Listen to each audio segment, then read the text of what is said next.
नमस्कार शेतकरी बंधू. मी वैभव मस्के. आज आपण कांद्याबद्दल माहिती जाणून घेणार आहे. काय की भरपूर शेतकऱ्याचं कांदा प्लांटेशन झालेलं आहे आणि काही शेतकऱ्याचे 2 ते 2.5 महिन्याचे कांदा झालेले आहेत. कारण की आणि त्यामध्ये दुसरे मेन कारण काय आहे, थंडीमुळं कांद्याची साईज होईना किंवा पात जाड होईना, माना जे म्हणतो आपण ते, किंवा ते शेंडी करपते बघा त्या कांद्याची.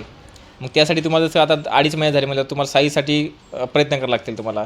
त्यामुळे तुम्हाला साईजसाठी तुम्ही घेऊ शकता. त्यामध्ये तुम्हाला घ्यायचे 60-20 3 ग्राम प्रति लिटर पाण्यासाठी. त्यामध्ये टाकायचं तुम्हाला ॲस्ट्रॉन फुटॉन व्हेजिटेबल्स जे की प्रणाम ॲग्रोचे आहे, ते तुम्हाला 2 ml ने घ्यायचं आहे. त्यामध्ये तुम्ही कोणतेही कीटकनाशक किंवा बुरशीनाशक टाकू शकता फवारणीसाठी. आणि हे जर तुम्हाला पाणी द्यायचं किंवा दांडार पाणी सोडताना घ्यायचं तुम्हाला, तर फक्त त्यामध्ये 60-20 टाकायचे 2 किलो आणि त्यामध्ये टाकायचे ॲस्ट्रॉन फुटॉन व्हेजिटेबल 1 लिटर. हे दोन्ही एकत्र केलं सांग तुम्हाला पाणी सोडू शकता तुम्ही. फवारणीमध्ये देऊ शकता तुम्ही.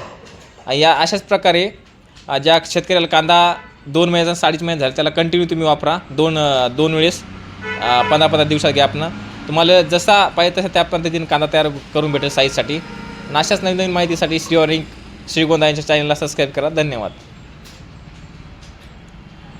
थोडी स्पीड जास्त जाते का?